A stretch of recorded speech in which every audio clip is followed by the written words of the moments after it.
За шинжлэх ухаан танин мэдхийн Одон Мөндөр сувгийн маань их Монгол улсын түүх нэвтрүүлэг маань эхлэхэд бэлэн болж байна. За энэ хүн нэвтрүүлгийг та бүхэнд маань Америк сургуулийн түүхийн багш Марат хаан бэлтгэн хүргэдэг. Өдрийн мэнд хүргэе. За өдрийн мэнд хүргэе. За харин нэвтрүүлгийн маань ивент итгэгчээр чанартай амьдрын урайтай Морьтон резиденси хамт олон маань ажиллаж байгаа. Мөн дээрээс нь чацаргантай Витагрип бид бүхний дэмжиж ажиллаж байна. За өнөөдрийн сэдв. За өнөөдрийн сэдв бол Тангууд улсын аян дайн. 1206 оны их хуралдаагаар Чингис хаан их Монгол улсыг тунхаглан байгуулсан. За ингээд дотооддоо мэдээжтэй зарим нэгэн шинжилгүүдийг хийж бэхжиж авсан. Үүнийхээ дараа бол мэдээж Чингис хааны харж исэн өнцөг бол гадаад бодлого буюу аян дайн. Тангууд бол шинэ тулгуур байгуулагдсан их Монгол улсын өмнөд хөрш байхгүй. Тийм учраас Чингис хаан хөрш зэрэгэлдэх улсуудаас хамгийн эртний өсөлт нь бол Алтан улс.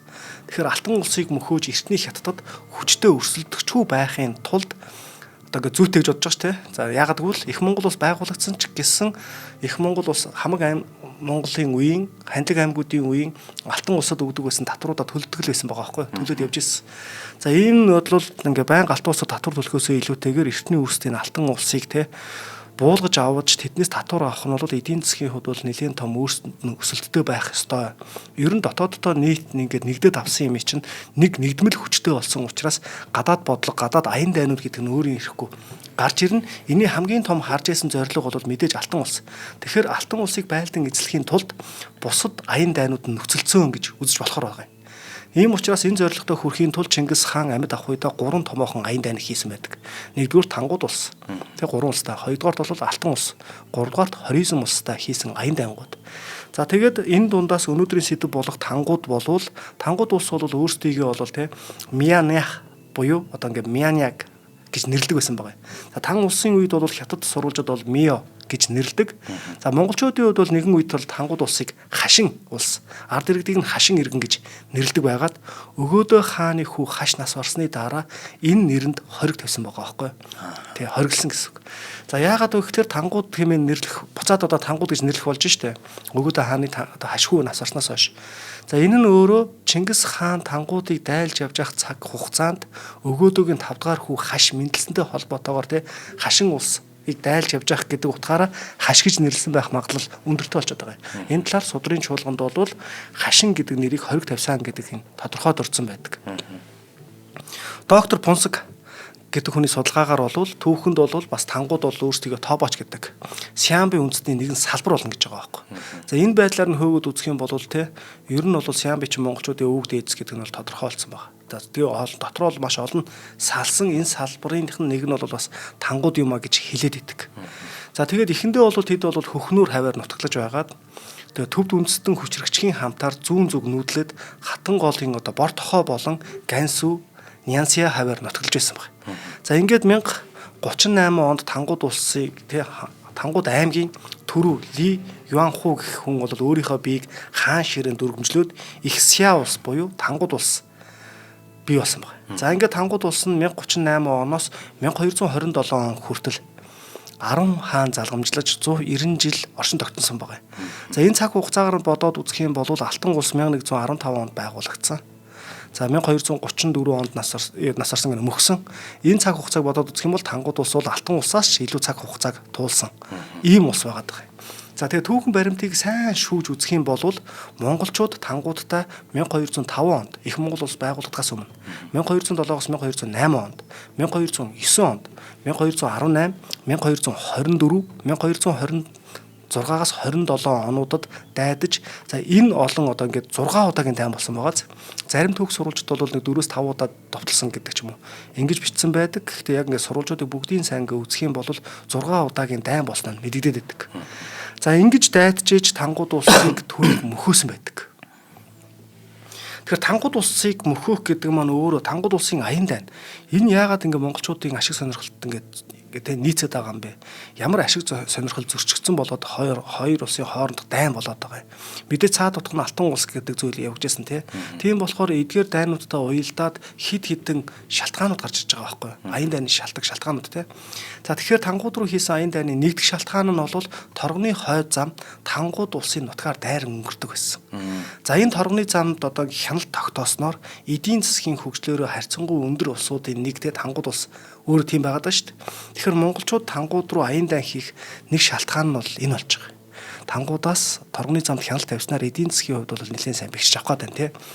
За тэгэхээр хоёрдугаарт бол тангууд улс бол мэдээж Алтан улсыг дайлах түшиц газар байхгүй юу? Газар зүйн байрлалын хувьд бол Алтан улс бол их Монгол улсыг зааглаж байсан хятадын цагаан хэрмийн урдуур тангуудын нутгийн ойр дүрт байршлыг нь ашиглаад Алтан улс руу довтлох зорилготой байсан.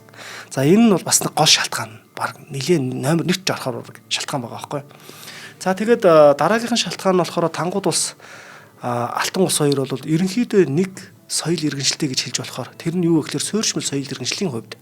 За тангууд улс бол маш олон үндэстэнгүүдээс бүрдсэн ийм улс байсан л да. Нүүдлийн соёл иргэншилч тэнд байсан байгаа.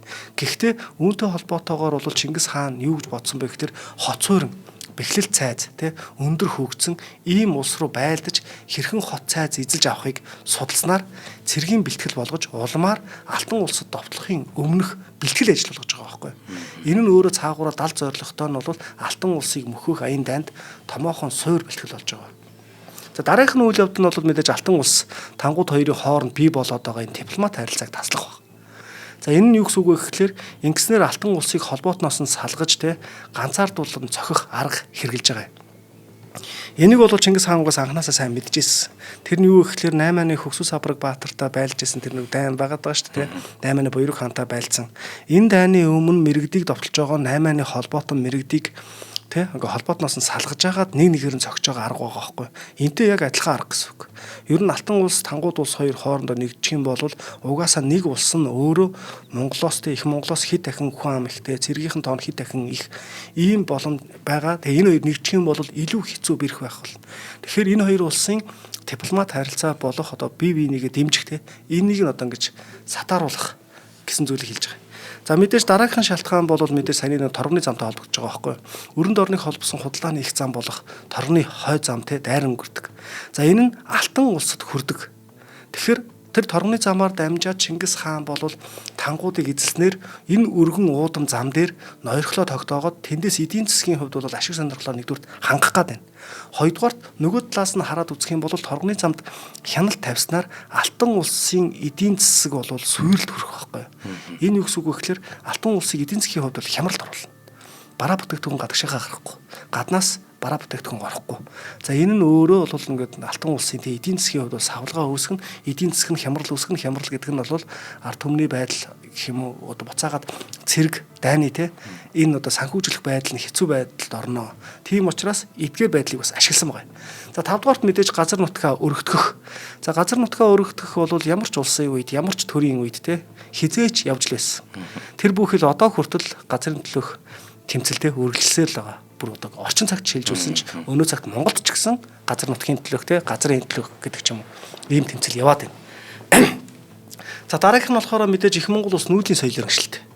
Тиймээс суурин ард иргэдийн үйлдвэрлэг тариа буудаа торог дурдан те гэх мэт одоо ингээ ховор нандин бүтээгдэхүүнээр байнга дутагдж байсан. Тангууд улсыг эзэлж авна гэдэг бол хүн ам цөөнтөө Монгол улсад бол өөрсдийнхөө дутагдж байгаа бараа бүтээгдэхүүнээ бодвол хангалттай хангаад авах. Тэдгээрээс татвар хэмжээгээр татвараар авчна гэсэн үг шүү дээ.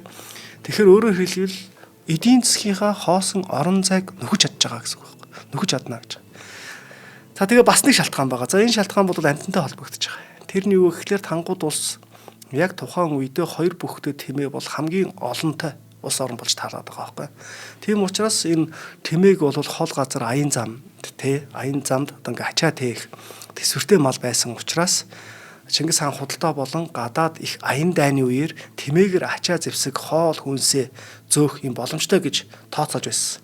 Тийм ч учраас тэмээг дайны үеэр одоо ингээд хүрээ болгох ашиглах тэ энэ ер нь дайны үед бол ачаа таавар одоо маш олон янзын ач холбогдолтой амтан байсан байгаа байхгүй. Ингэснээр энэ сонирхлоо Тангууд улсыг эзэлснээр бол өөрсдийгөө бүрэн хангана гэж үзсэн байгаа юм. За мэдээж эдгээрийг одоо тий хийхин тулд шалтгаан хэрэгтэй. Саяных бол шалтгаанууд байхгүй. Цаа шалтгаанууд байгаад байна тий. Гэтэл эдгээр шалтгаануудаас үүдээ Чингис хаан бол Тангууд руу хэд хэдэн удаагийн аян дан хийж штэ тий. За судлаачид бол түрүүний хэлснээр 4-5 удаа гэдэг яг сайн тоолоод үзвэл 6 удаагийн дайн байна гэж хэлээд байгаа юм. За энэ 1205 он буюу их Монгол улс байгуулагдахаас өмнөх болсон дайныхын шалтгаан нь болохоор нялх сэнгүүмийг кредит нялх сэнгүүмийг оргонуулсан гэдэг шалтгаан байна. За 2007-2005 онд бол амлснаар зөрчсөн тий Алтан улстай буцаад холбоо тогтоосон нар шалтгаалж байгаа бол 2009 онд бол Чингис хаан өөрийн биеэр бас дайрч орсон байдаг. За 1209 онд уу? Тий. За энэ нь бол нэг Алтан улстай хийх гэж байгаа аян дайны үед хажуунаас нь гинт товтолж магадгүй гэсэн санаа бас байгаад байгаа байхгүй. За 1218 онд бол Чингис хаан бас юу яасан бэ?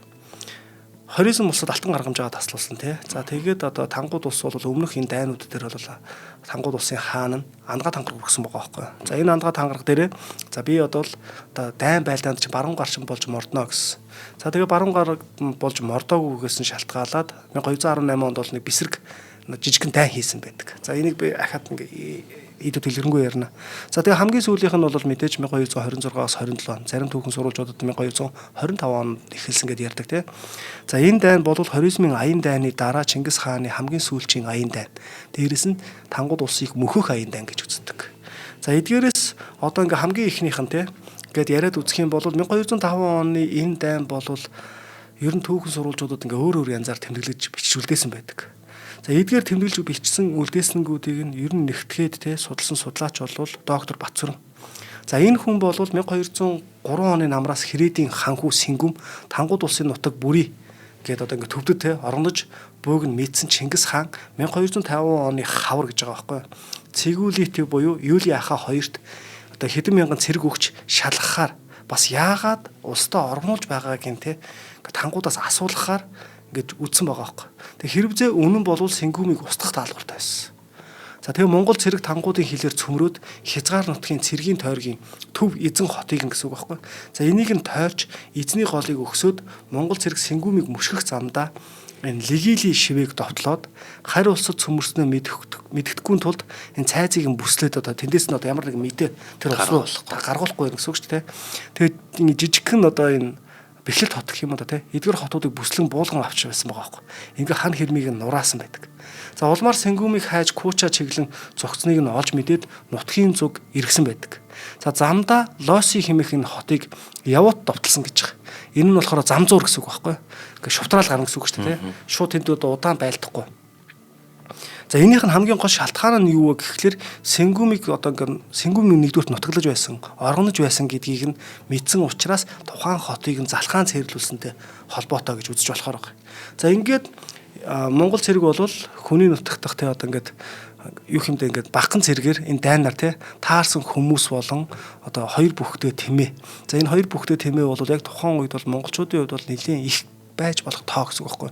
Ийм тоотоо одоо тэмээг тууж авчирснаар 1205 оны 5 дугаар сарын ихээр ингээ бутсан бололтой байдаг гэж байгаа. За тэгэхээр энэ дайн бас нэг айхтар сунжирч бас удаагүй. За ийм дайн болсон. За энэ нь бол их Монгол бас байгуулагдахаас өмнөх болж байгаа дайн багаз.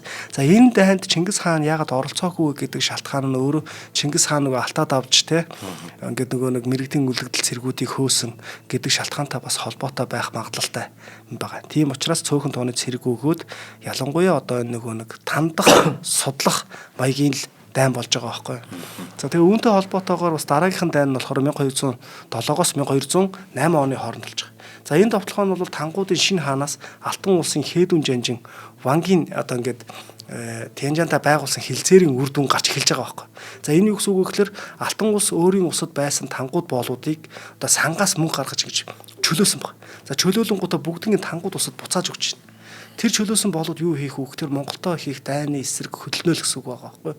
Тэгэхээр энэ дайнд бол яах вэ гэхээр ер нь бол эрдэмтэд энэ хэсгийг бол монголчууд бол өдрөөс өдөр ирэх тусам те хүчрэг болж байгаад нь сандарсан Алтан улсын эрх баригчдын зүгээс Монгол цэргийн товтлогооны одоо бай болгоод дээрэс нь Тангууд улсын эрх баригчид цэргийн жанжид бол сая тэр Монгол Тангууд улсын дайнд бол ингээд зоригтой шийдэмгийн арга хэмжээ авч чадахгүй байсан те энэ бүх зүйлтэй холбоотойгоор ингээд цэргээр хүч тусалж байгаа ийм зүйл байгаа байхгүй. За тэгээд яг энэ нь өөрөө цаагаараа Тангууд улс ингээд нэг ялагдаад байна гэдэг энэ мэдээ ирээд байгаа нь Алтан улсын төшмлүүдэд бол ингээд нэг толгоонд ингээд бодлого дараагийнх нь бол зүйл бол бид нар гэдгийг бол мэдээд байна шүү дээ те. За тэгээд ингээд Юли хаан нар гэдэг ч юм уу те анх одоо ингээд Тангуудад ингээд халдснаас хойш 2 жилийн дараа штэ ингэж ахиж довтлсон байгаа. За монголчууд дахин одоо ингээд улсынх нь хилд нь одоо халдсан гэдгийг бол Тангууд бол мэдээжсэн. За тэгээд тангууд бол улсын хилдээ бол те Монгол цэрэг одоо ингээд хотыг ингээд бэхлэн суусан байгаа байхгүй. Хотыг нь эзэлж суугаад ингээд ойр тойрны газар нутгийг ингээд дээрэмдэж эхэлсэн байна. За тэр үед нь бол ордны эргэлтээр бол юу хэмдэ 1206 оны ингээд 3 дугаар сард тангууд улсын хаан солигдож байгаа. За хаан солигдоод Ли Антюан гэдэг хаан болж байгаа байхгүй. За энийг бол хожим нь бол нөгөө Чингис хаан бурхан хаан те гэдэг одоо ингээд нэр өгсөн байгаа. За энэ хаан бол энэ Урааха гэдэг хот руу ингээд шилжиж сууж байгаа байхгүй.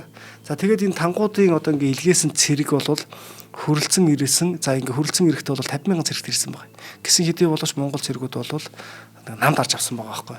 За тэгээ хоёр тал бол хаяа ингээд жижиг мөргөлдөөн хийжсэнээс өөрөөр одоо ингээд ямар нэгэн мөргөлдөөн ингээд те дайн тулаан те ингээд нэг хэсэг ингээ хийхэ болчихж байгаа байхгүй. За ингээ болчихж байгаа энэ бүх зүйл нь яасан бэ гэхэлэр тангууд бол нутагтаа байлдаж байгаа. Монголчууд бол хайр ус оронд байлдаж байна те.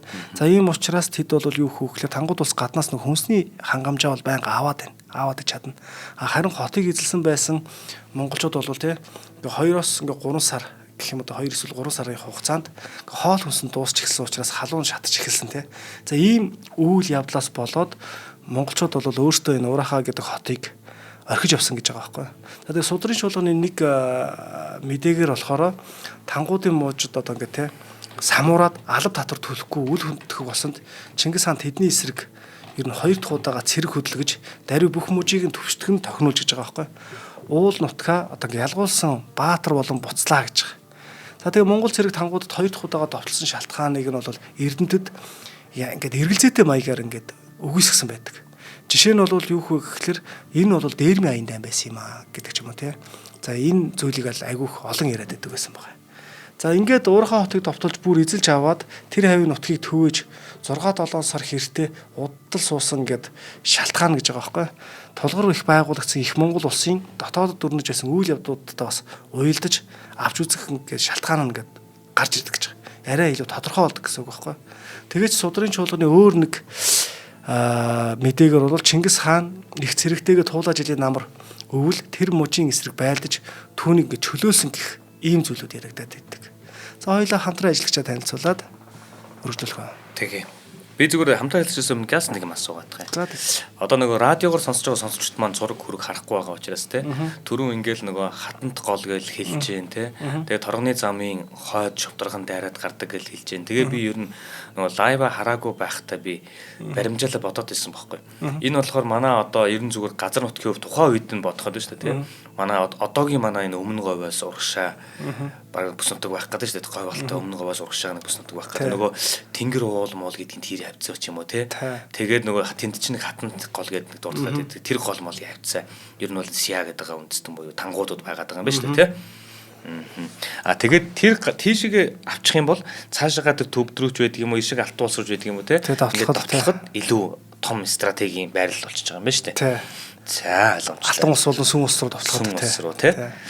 За нэвтрүүлгийн маань хамтран ажиллагчаар за Морьтон резиденс ажиллаж байгаа. Нэр нь хүртэл гоё байгаас. Ингээд их Монгол улсын түүхээ ярьж байгаад Морьтон резиденс гэхэр гоё байгаас те. За ер нь бол Морьтон резиденс маань одоо манай Марат хаан багштай их ойрхон. Марат багшийн одоо өдөр болгон багшил та Америк сургууль хэдэн жил багшилж байгаа? 10 жил багшилж байна. 10 жил багшилж байгаа Америк сургуулийн нь яг ертөнцийн зүгээр ард нь буюу замынхын хойдолд байгаа. Баруун хойдолд. Тийм, баруун хойдолд. Манай FS гэдэг construction байдаг. FS гэдэг ер нь супермаркетер манайх эхлээд мэдэх бах. Сүлжээдлэгүр байж байгаад тэгээд FS construction гэж ирээ. Construction-ууд нь одоо энэ Олимпийн гүрний зүүн урд нэг хотхон байгаа.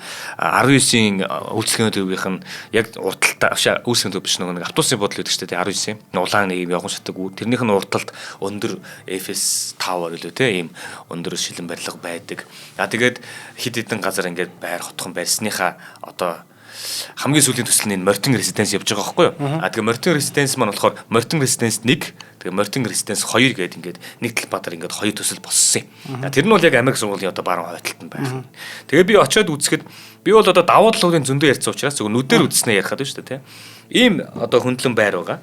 Тэгээд ингээд байр байгаа. Энэ яг дээр үеийн нөгөө нэг энэ хотгоныхоо голд машин тэрэг оруулахгүй гэдэг ч юм уу те тэр голд зөвхөн тоглоомын талбай байна гэдэг ч юм уу бид нар ингээл хуучны өгсөмлүүдийг харахаар нэг юм гой зохион байгуулалтай байдаг шүү дээ нэг зайтай ядчил ингээл нөгөө байрныхаа үзүрэг харахад ингээл хол гоч ингэж харж хардаг нүүрэн тулсан юм байхгүй яг тийм зохион байгуулалтаар буюу П хэлбэрээр барьсан тэгээд доороо би бол одоо 2 гэж санаад байна. B1 B2 гэдэг. Тэгээ 2 дахад. Тэгсэн чи одоо 300 хэдэн айл байлаа гэхэд чинь доороо байгаа 2 давхар зогсоол нь ихэд 400 гаруй автомашины зогсоол байгаа. Дээрээс нь ирсэн зочид болон гадаа машин байрлуулах боломжтой. Тоглоомын талбайгаас бүр тустай. Тэр тоглоомын талбаар ерөөсөө холтон дотор ингэж явахааргүй зайд бас хангалттай автомашин зогсоол байдаг.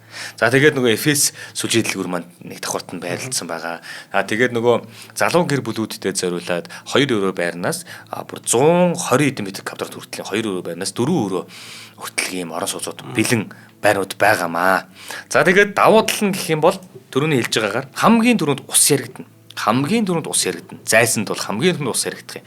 Тэгээд би нөгөө чинь ингээд орон сууцны дотроо нөгөө энэ загварын байрыг орлоо үзүүлж байгаа шүү дээ, тийм. Хамгийн дээдлийн давхарлан гараа заяа. 122 м квадраттай. Пүү. Уршиг харсан чи Америк сургууль Монгол тэр чигтээ харагдаж байна. Манай таньдаг нөгөө хөтлөгч багш юм аа ингээ орой дээрээс баг харахаар тийм өнөрдөөс харж байгаа байхгүй би. Тэгж жагаад ингээ баруун тишиг харсан чи зайсан талгаа ингээ. Яг нүүрэн дээр. Тэгээ ингээ харангуут нөгөө талын цонхоо ингээ харангуут эсрэг талынх нь нөгөө блок нь хангалттай холт зайд. Ийм нэг гоё юм цэлгэр мэдрэмжийг тэнд би авсан шүү. Нэг юм айгүй гоё юм. Хаашаас хараад амьсгалж чаар ийм гоё мэдрэмжийг авсан. Би бол цонхноосоо байн харж байдаг шүү дээ. Ингээ байн харж байдаг байхгүй. Яг манай цонхоос харагддаг байхгүй. Нэг энэ талаас нэг хүн хараадсан та юм байна л та. Тэгээд нөгөө нэг орой болохлоо шилэн гоё металл басаадтай гэрэл мэрэл авсдаг. Айгүй тийм царайлаг тийм гоё хотхон байгаа шүү дээ, тий гаднаасаа.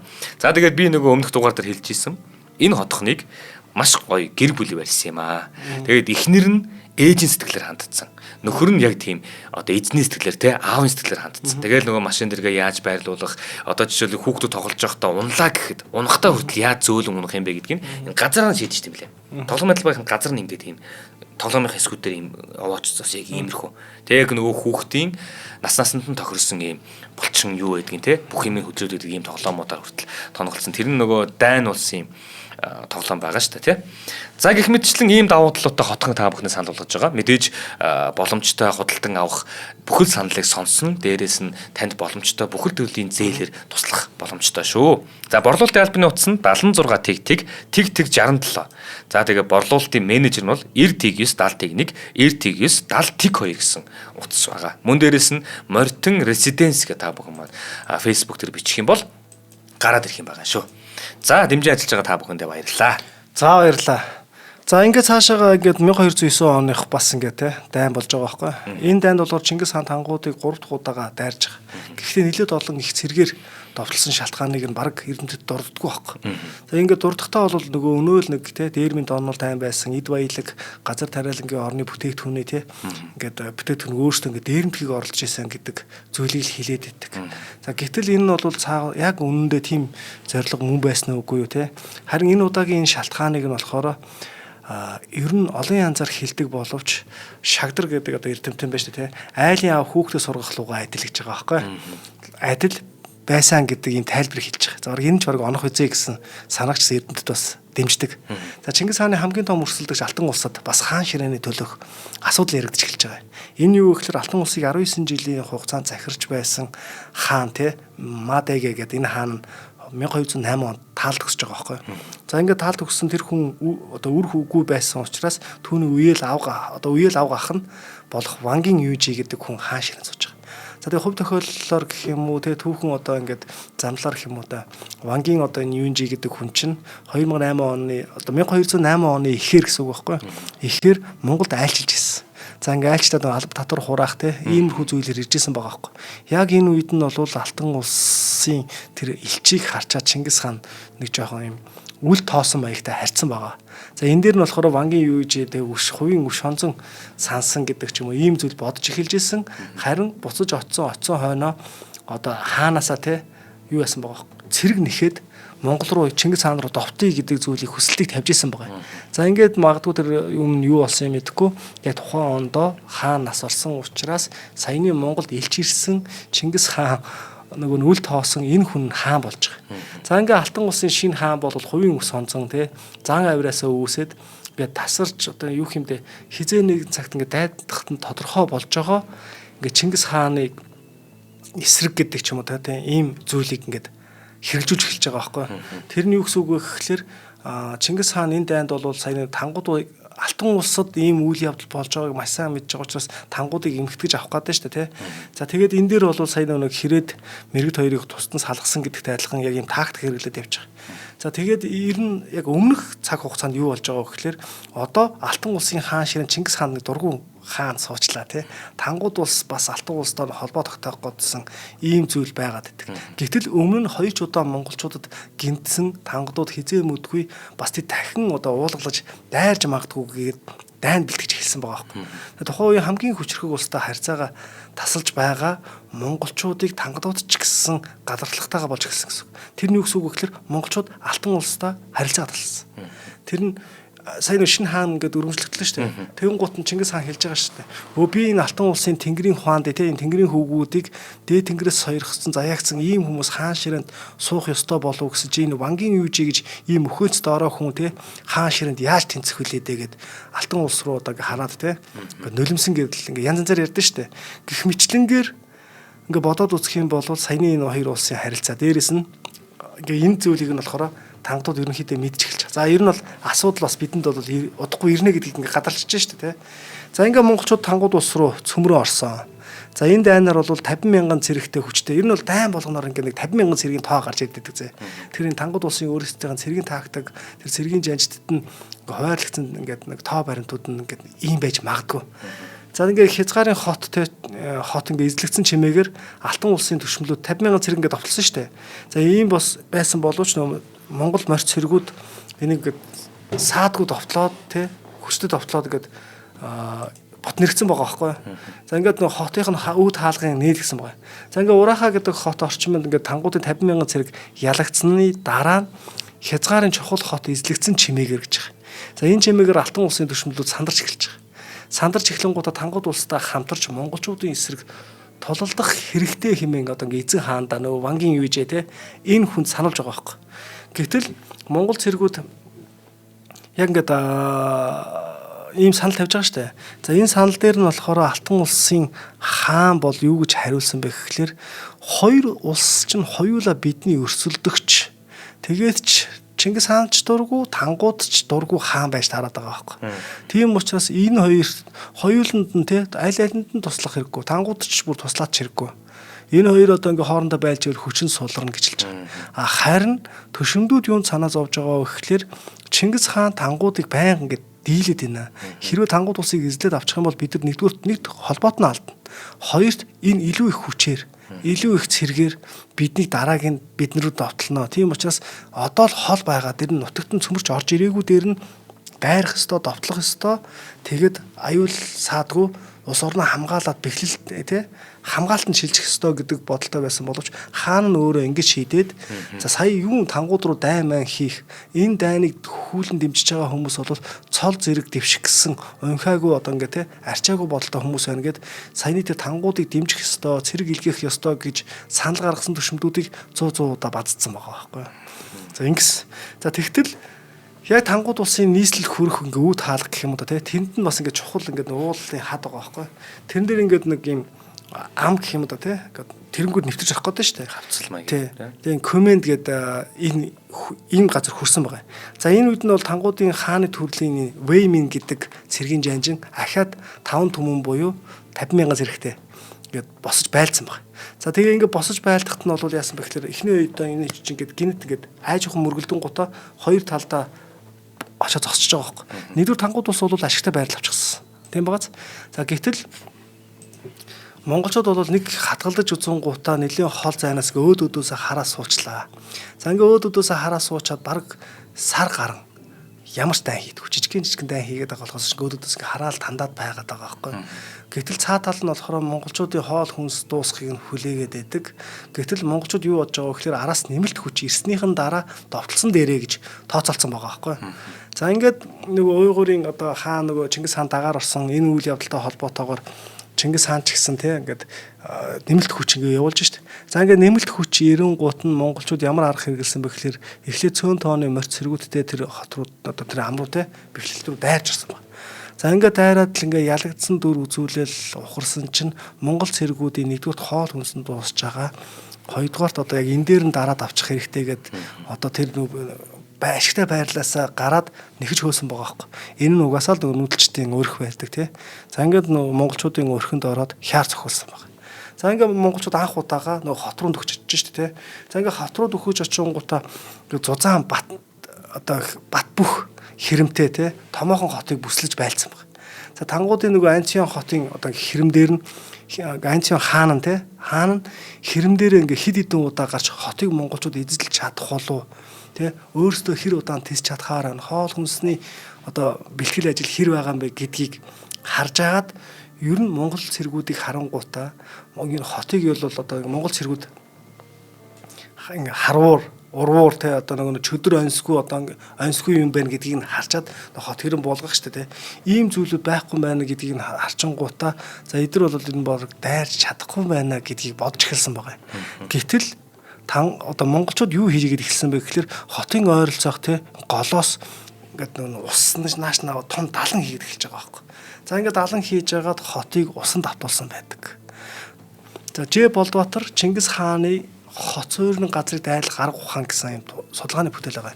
Миний бодлоор 2007 оны хавцаа бичсэн байх. За тэгээ энэ бүтээл дээр юу гэж утсан бэ гэхээр тангуудын нийслэл усанд автахад олон муур дайжин гарч ирсэнд Чингис хааны тушаалаар тэдгэрийг бүгднийг цуглуулж авсан байгаа байхгүй. За ингээд цуглуулж авангуудаа тэнд нэг цаг хугацаа өнгөрж байгаа штэ. Өнгөрөөд нэг хэсэг хугацааны дараа тэр хот ч хатж байгаа. Угаасаа халуун газар шүү дээ, тий. Усанд автаад ингээ хатцсан. За хатсныхан дараа нь бол нөгөө муурны сүүлнүүдэд нь бамбар ингээ хасаагаад тий хот руу тавьсан байгаа байхгүй. За ингээ хот руу тавихад нөгөө олон муурууд чинь бүгд хот руу ороод хотоор хот гэдэг ч юм уу тий хотын доогуур орж шатаагаад гудамж талбай тий тэр чигээр нь шатаасан байгаа. За ингээд ер нь бол бүсэлтэнд байхдаа бол Тан улсын хаан хотон ч гэсэн шатчлаа шүү дээ. Ингээд Тангууд улсын хаан 2 дахь удаага Алтан улсаас тусламж хүссэн байгаа байхгүй. За тэгээ ингээд тусламж хүссэн боловч нөгөө бас л хаан саяны нөгөө шалтгаан байгаа шүү дээ. Энэ шалтгаанаар юу туслаагүй. За ингээд аз болоход гэх юм уу Тангууд улсын хувьд бол ингээд аз болоход монголчууд дахиад усан далан хийж эхэлж байгаа байхгүй. Усан далан хийгээл нөгөөтөд далан хийгээл дүүргээл ингээд байжсэн чинь өвлийн сүүл сард гэж байгаа. Далан сэтэрсэн. Гэхдээ яг монголчуудын хүсэжсэн газар биш монголчуудын эсрэг монгол цэргүүд рүү сэтэрч байгаа байхгүй. За ингээд монгол цэрэг усанд автаад эхлэнгуудаа ингээд яалчгүй буцах ёстой болж байгаа тийм. За тэгээ буцах ёстой болсон учраас нөгөө Урахаа гэдэг хотыг эзэлсэн шүү дээ. Энэ хотыг эзлэхдээ тентхийн цэрэг хотын захирагч Себиовгийн Эдаг гэдэг хүнийг олж авсан байгаа байхгүй. Энэ олж авсан хүнийг тэр Жүнсин гэдэг тэр хаан байгаа хот руу оруулсан байдаг. Оруулаад хааныг ятгсан. За ингээ хааны ятгснаар бол Тангуудын Анцион хаан те Монголын нуус товчоонд хашин иргэний бурхан хаан гэж байгаа байхгүй. За энэ хаан бол Чингис хаанд баруун гарчин болж хүчөө өгье гэсэн. За өгийгээд Чихаа нэртэй охиноо Чингис хаанд хүргэж өгөөд гэж байгаа байхгүй. Найрамдахыг гуйсан. За энэ нь бол монголчуудын бас л хүсэж исэн юм. Ягаад гэвэл монголчууд нэгдүгээр нь халуунд нэлээд ингээд удсан байсан байгаа. За тэгээ энэ бүх зүйл нь бол Тангууд улсын бурхан хааныг буулгаж авч шүү дээ, тий. Буулгаж авж байгаа. Гэхдээ энэ нь бол ингээд нэг өнцгөр харах юм бол зөвхөн дайжин юм шиг харагдаж байгаа боловч цаа талаар бол Чингис хааны бас тагнуулын үйл ажиллагаа бас нэлээд нөлөөлсөн. Тэр нь юу гэхээр Чингис хаан ямар нэгэн улс орн руу довтлохын тулд зайлшгүй тагнуулын үйл ажиллагаа мэдээ баримтуудыг маш сайнаар авдаг байсан байна. Эндээ хэнийг ашигласан бэ гэхээр мэдээж Тангууд улстай хил хязгаартай ойрхон байсан Хэрээд улсын тэг зарим нэг хүмүүсийг 8-ны зарим нэг хүмүүсийг дээрэс нь худалдаачдыг Дундад Азийн худалдаачдыг за тэд нар нь бол энэ тийм хот байна гэдэг ч юм уу тэнд ийм байршилтай тэдэнд тооны цэрэг байна ийм бүх мэдээллүүдийг өгдөг гэсэн баг. 3 өөр янзаар ингээд судалгаа хийлэгчээр чинь 3 өөр мэдээ ирнэ шүү дээ. Нэг хотын тухай 3 өөр мэдээ ирж магадгүй. Тэр дунд нь яг дундын баримтлаад гэдэг ч юм уу те. Магадгүй нэг нь энэ хот бол 50,000 зэрэгтэй нөгөөх нь 70,000 зэрэгтэй нөгөөх нь 40,000 зэрэгтэй гэдэг ч юм уу. Тэгэхээр хэдэн тооны цэрэгээр довтлуул болох вэ гэдэг бүх юмнууд нь тооцоотой байсан байгаа байхгүй. Ийм учраас нөгөө дайнд нь байнга ингээд яралт байгуулах те ийм боломжуудыг бас бүрдүүлж өгч ирсэн байгаа. Түүнээс гадна мэдээж Монгол морьт цэргүүд бас байгаад байна те. Гэтэл халуун хуурай уур амьсгалтай улс оронд ингээд хэдэн сараар явхаар монголчуудын хувьд бол нөгөө халуун хижиг өвчин эсвэл морь тахал те гэх мэтийн зүйлүүд бас нөлөөлчих гээд байдаг. Үүнээс гадна ном сум ба штэ ном сумны өмс сум те энэ мотор хийсэн энэ чинь халуун чигт уур амьсгалд Монгол хийсэн номнууд ингээд даличдаг те Яг харахад нөгөө байгаа онч харахгүй байх магадлалууд бас өндөр болчиход идэм байл. Бас давуу байдал нь уг нь бол бас нумсан байгаад байгаа шүү дээ. За тэгээ энэ тайм бол 1209 онд эхлээд 1210 оны 1 сар дууссан байгаа. Гэтэл энийг бол ер нь түүхэнд бас нэг амар ингэж биш тэмдэглэж үлдээгээгүй байгаад байдаг байхгүй. За мэдээж дараагийнх нь бол саяных одоо энэ тайнтай холбоотойгоор дараа нь бол Чингис хаан алтан ус довтлсон байдаг тий. За хоёулаас хамтран ажиллаж ярьж байгаа. Тэгээ. За нэвтрүүлгийн маань хамтран ажиллагчаар Монс эмийн үйлдвэр ажиллаж байгаа. За чазаргантай Vitagriп гэдэг. Танд ойрхон байсан сая. Байж тийм шүү. Тий. Манай үзэгчид маань хараад мэдээд авахгүй да тий. За энэ монголоор Vitagriп гэж бичсэн, нөгөө талд нь латинаар бичсэн ийм бүтээгдэхүүн байдаг. За энэ бол таны дархлааг дэмжих ер нь зориулттай. Таны дархлааг дэмжинэ. Одоо бид чинь одоо хэдий удаан л одоо өөрийнхөө дархлаагаар яваад бас яах вэ те мэдээж нэмэлт зүйл хэрэгтэй болдог. Ядчил өөрчлөлт сэргийлэх гэдэг зүйл хэрэгтэй болдог. Тэгэхээр та дархлаагаа дэмжээрэй. Мөн дээрээс нь таныг ханиад томоноос өөрчлөлт сэргийлэх, за дээрээс нь С витамины дутагдал, бие махбодыг тамиржуулах, хордлого тайлах үйлдэлтэй Vitagriп гэдэг ийм бүтээгдэхүүн байдгийн шүү. Тэгэхээр одоо энэ чацарганы хувьд ч гэсэндээ Монгол хөрсөнд ургасан энэ чацарганыгаа Монсын лаборатори маань те судалгаа хийж байгаад энэхүү Vitagriп хэмээх юм дархлаа дэмждэг бүтээгдэхүүнийг бас үйлдвэрлэн гаргаж ирсэн байгаа. За тэгээд олон зуун жил дамжсан уламжлалт чацарган жимсний эмчилгээг орчин үеийн технологитой хослуулан танд зориуллаа гэж. Мэдээж тун хэтрүүлэн хэрэглэхээс болгоомжлоорой. Бас эмийн бүтээгдэхүүн учраас те. За гаж нөлөө гэх юм бол өндөр тунгаар удаан хугацаанд хэрэглэх юм бол нойр өөрчлөгддөг шүү. Тэгэхээр ер нь бол эмчийн одоо эмийн санчаас асууж эн чинь бол заавал эмчийн жороор олгодог биш шүү дээ. Тэгэхээр эмчээс асууж хагаад өндөр жин юу гэдэг эндээ таарсан өөрийнхөө өдөртөө уух хэмжээгээ олоод авчих юм бол та дархлаа дүүрэн байх нь байна. Дээрээс нь одоо ямар нэгэн витамины дутагдал тэгээд дээрээс нь ханиад томноос өөрийгөө хангалттай бас хамгаалчих ийм боломжтой юм аа. За тэгээ ер нь худалдаалж байгаа газар гэх юм бол одоо Монгол орны өнцөг боломжтой байгаа бүх эмийн сангуудаар манай энэ Vitagriп та бүхэндээ хүрж байгаа шүү. За тэгээ бид бүхний дэмжиж ажиллаж байгаа та бүхэндээ баярлалаа. Энэ бас нөгөө 1000 та байсан. Одоо энэ аяг над дээр бол 500 таа байгаад байна тий. Оо тийм үү. 500 та 1000 та гэдэг тунгаараа өөр байдаг байхгүй. Хэмжээ нь бас жоохон 1000 та арай жоохон том байдаг байхгүй энэс. Тэгээ дотроос 10 ширхэгтэй байгаад идэв. Тэгэхээр насан туршсан хүн одоо жишээлбэл тэдэн настай тийм өндөртөө тийм жинтэй гэх юм бол тэрэнд нь тааруулсан одоо сонголтыг нь эмийн санчнаас зөвлөд өгөх бах тий. Тийм хэрэглэх заавар дээр нь байж лээд юм байна л тий. Тэгэл тэдний миллиграмтаг хийнэ, уунаа гэдэг. Одоо гадаад мададд байгаа ах トゥ хамаатан садны авиачд өгөхөд энэ ч бас том бэлэг шүү дээ. Тийм шүү дээ. Би ч бас чамд хэлж байлаа. Монсын бүтээгдэхүүнийг ямар ч хэрэгэлзээгээр хэрэгэлдэг гэдэг. Тий. За тэгээд ерөнхийдөө саяны энэ дайны чинь дараа бол алтан устай аян дайн хийж байгаа. Мэдээж алтан усын аян дайн гэдэг бол тусдаа өөр бүлэг том сэдв байгаа тий. Тусдаа сэдвээр орох юм. За тэгвэл энд бол Чингис хаан бол алтан усыг 3 удаа ингэ шаттайгаар дайрсан байгаа шүү дээ. Нэгдүгээр бол өөрийн биеэр удирдсан аян дайн. Дараа нь бол Мухлаж Анжингийн удирдсан аян дайн. Тэгээд дараа нь Чингис хааныг таалал төгссөний дараа өгөөдөө хааны тий алтан усыг мөхөх аян дайн гэдэг ингэж явж алтан усыг бүрэн эзэлж авсан. За энэ дайнуудын үед бол мэдээж Чингис хаан алтан улсад довтолж байгаа энэ үйл явцад 1215 онд эртний энэ тэг баг дийлдэшгүй гэдэг Азийн хамгийн баг том улс энэ улс орн руу монголчууд довтлоод амжилтаа яваад байна. Бараг талаас ихэнх газрыг нэзлээд авчлаа гэдэг ийм одоо яг цойраа тий одоо ийм яриа дэлхийд даяар тарж байгаа байхгүй. Энэ даяар тарсан зүйлд нь болохоор нөө 29 улсын Мухаммед Шах үнэхээр Чингис хаан тэгээ монголчууд алтан улсыг довтлох нь хэр вэ гэдгийг одоо худалдаачд гэдэг юм элч төлөөлөгч нар явуулж шалгуулж исэн байгаа. За энэтэй холбоотойгоор Чингис хаан ч гэсэн 29 улстай тэгээ худалдаа арилжаа хий гэдэг энэ зүйлийг мэдээ 450 худалдаачинда 500 тэмээ бүхий ачаа хөсөг те ингээд явуулдаг шүү дээ. За ингээд явуулсан чинь 29 улсын зөвхөн нутгийн хамгийн захаар нь очиход Отроор хотын захирагч Иналчиг гэдэг хүн байгаа байхгүй юу. За тэгээ Иналчиг гэдэг хүн бол эдгээр хүмүүс бол Чингис хааны тагнуул туршуулууд байна гэж Мухаммед Шах руу хэлэн гутаа тэр бараа бүтээгдэхүүнд нь шунаад бүгднийг цаазалдаг. Эндээс ганцхан хүн амьд орж ирээд Чингис хаанд те бүх хүмүүсийг нь Отроор хотын Иналчиг гэдэг хүн цаазалсан гэсэн байна. Чингис хаан бас юугүй 29 улс руу аян дайн зарлжаагүй. За тэгээд яах вэ гэхээр эхлээд нөө дипломат аргаараа 29 улсын Шах Мухаммедд те тэр Отроор хотын захирагч Иналчиг гэдэг хүнээ надад явуул тушаа гэсэн байгаа байхгүй. Би одоо хүсэл ясал одоо юу хий тэг шанцангой аавна гэдэг ч юм уу. За ингэхэд нь бол 29 Шах бас үл томсорлсон байдаг. За ингээд 29 улсад хийх аян дайн тодорхойлж байна. За энэ дайн тодорхой болсон учраас өмнө Тангууд улсаас хил амыг нь авчихсан байсан тий. За Алтан улстай нэгдүгээр холбоо тогтоохгүй байхгүй. Хоёрдугаар Чингис хаан хаашаа аян дайн хийн энэ аян дайнд нь баруун гар болж мордно гэсэн. За тийм учраас хоризм улстай дайн хийхийн тулд баруун гар мань болж морд гэдэг мэдээг өгсөн чинь яг нөгөө бурхан хаан байж та Тангууд улсын бурхан хаан. За тэр бурхан хаан гэдэг байгаа нь Монгол элчснэрт хариу өгч чадахгүй бодлогочроос сууж ахт нь Аша хамбо тий. Аша хамбо гэдэг одоо яг хааны удмын цэргийнхэн жанжин байгаа байхгүй. Тэр хүн хааны хажууд байж яснаа нөө босоогоороо тэр Монгол элчснэрт Чингис хаанд очиж хэл хүччин хүрхгүй бол хаан яах гэж болсон юм бэ гэж хэлж байгаа байхгүй. За ийм үгийг сонссон Чингис хаан болвол тий уг нь болвол Тангууд улсыг болвол тий довтлоод газартаа тэгшлэх боломжтой байсан баг. Гэхдээ 1218 онд бол тэр Аша хамбугийн тэр омог бардам зангийн дарсан тэрийг ухраасан тий гэдэг нь болохоор бас нэг бичил дайн хийсэн байгаа байхгүй жижигхэн дайн хийсэн байгаа.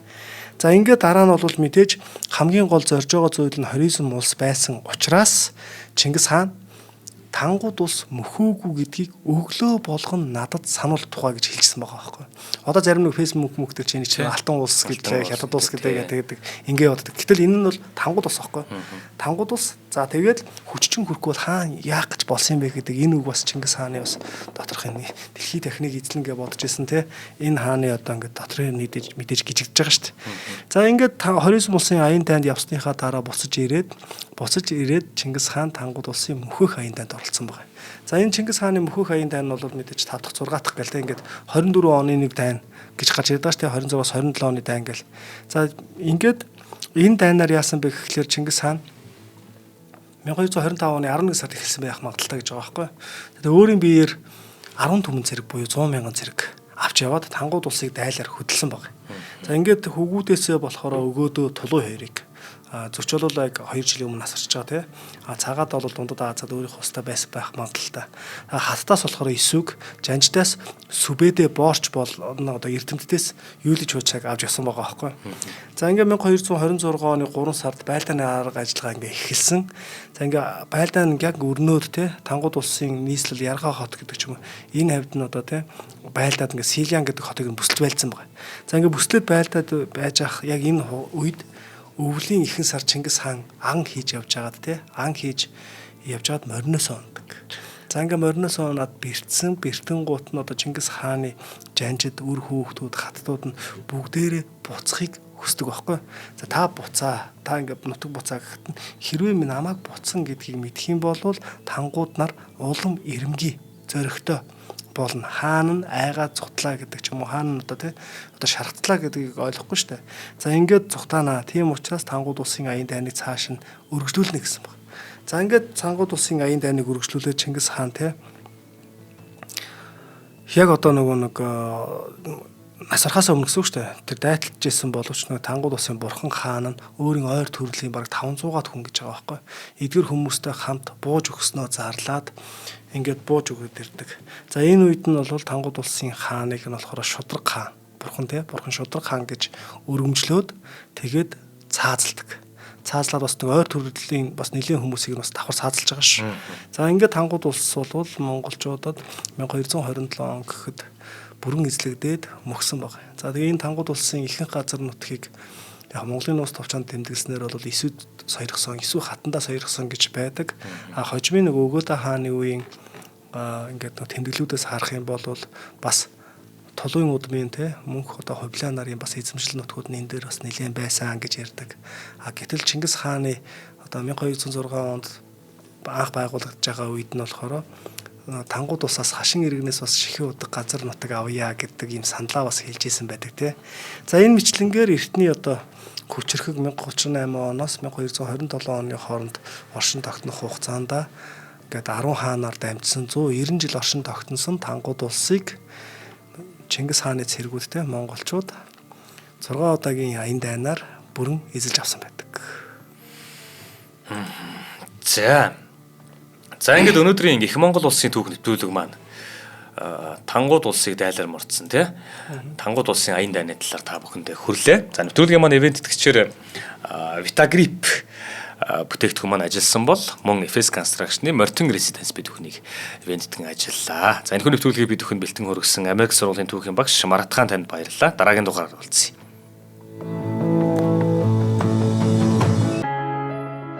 Нэвтрүүлгийг хүлээн авсан Нарны аймгийн монголчуудтай баярлалаа. Одмондөр сувг нь энэ мэдчлэн таны мэдхүү мянган нэвтрүүлгийг 2026 оны 7 сарын 1 хүртэл та бүхэндээ хүргэх юм. Их хэлээрээ шинжлэх ухаан танин мэдхүүг түгээх нь үлсэд нэгтгэх хүсвэл та бидэнд хандив өгөх боломжтой. Жилдээ ганцхан удаа 100,000 төгрөгөөр биднийг дэмжснээр шинжлэх ухаан танин мэдхүйг түгээх энэ үйл хэрэг амжилттай үргэлжлэх юм. Одмондөр нэр дээрх Худалдаа өвчлийн банкны дансага 4191 Тэг 4518. Та 100,000 төгрөгөө шилжүүлэхдээ гүйлгээний утга дээр нь өөрийн нэр болон утасны дугаараа заавал бичээрэй. 100,000 төгрөг хандалснаар Одмондөр сувгийн алтан гишүүн болох юм а. Шинжлэх ухаан танин мэдхгүй Монголд ялах болтугай.